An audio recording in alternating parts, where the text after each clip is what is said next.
Did this market ever surprise you? Because when I look at the South Asians, they love innovation. They would put in saffron, they would put in cardamom, they would put in anything that they would like in their tea. Does that ever, boggle your mind? It does, but we learned the hard way. Let me put it this way. So going back to your initial question, we learned the hard way that you cannot replace people's habits within a ready-made cup. Yeah, so people enjoy the brewing process. People enjoy adding their own flavors. People enjoy, it's part of their personality and the personality of the household to have a saffron and a masala and different flavors. And replacing that with a ready-made cup at some point became kind of an insult to them that, who are you to replace my habits? So we did try a lot of these back in the days. And now we have realized that the biggest focus should be on the core black tea and the core green tea, just to give the best cup of tea that we can give to the consumer and let them be with their own habits. Now, this doesn't mean that we will not explore flavors in the future, because in green tea we have multiple flavors. So we have a lemon and honey, we have a fruits range as well. Mango as well. Mango is my favorite, so I remember that one. But at the same time, it is about improving the end cup quality. That will always be our mission, because we want the consumer to get the best. And what about tea bags? I mean, I'm wondering, just as you pointed out, 98% to 100% people prefer loose tea leaves, and that's how we buy it at home. Who were the early adapters to Gen Z? Gen Z? Gen Z. Not the millennials. No. Shame on you, millennials. No, millennials did their part as well. But I think, again, we are all becoming more active. We're all becoming more on the go. Yeah, and we're running around, etc. And in the office, you want to grab a quick one. You cannot brew for 15, 20 minutes, etc. So the the tea bag industry is about a fast cup of tea with a similar enough quality and taste that allows you not to spend 20 minutes on the stove. Right. It's as simple as that.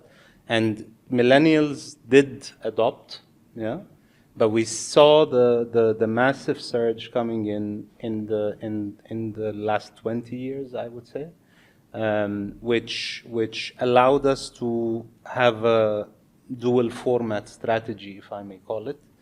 But again, one of the biggest learnings we have in the past few years is that we cannot dictate what the consumer prefers. Yeah, so while we will drive tea bags, because we do believe that there is a certain set of consumers that will prefer this format, it will not come at the expense of tea packets, because the market is a tea packet market, and we will continue, again, just working on the quality and the delivery of the end cup.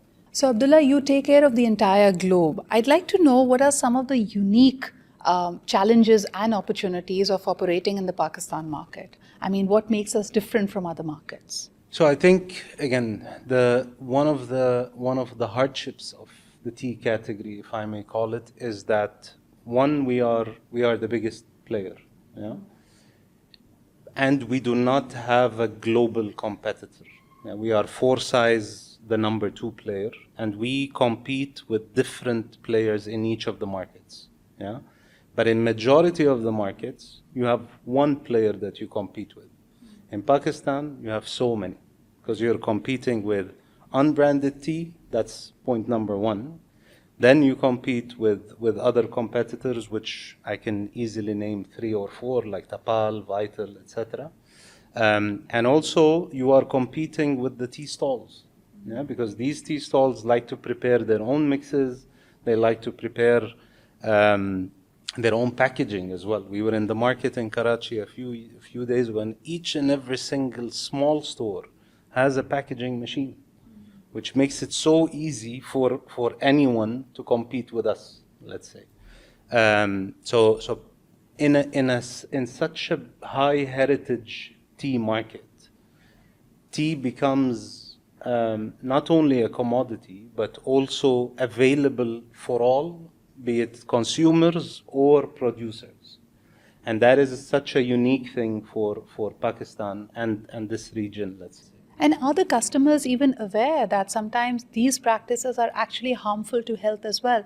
Have you ever lab tested one of these homegrown brands and packaging? Is that up to the standard? Is it up to the mark for human consumption? Tea is a very healthy plant at the end of the day. So because tea is one of the lowest carbon footprint drinks in the world. So again, there is tap water, then tea, then bottled water. So, and tea is 10 times less carbon footprint than bottled water. Wow. So it's a super healthy plant, and making it is super easy in healthy practices, if I may call it. So I wouldn't call anyone doing wrong practices. The only thing is, what I can mention is that we have such high quality practices across the world and such high quality checks in each and every single production batch that we do, that I do believe that the quality of our tea will always stand out as the best.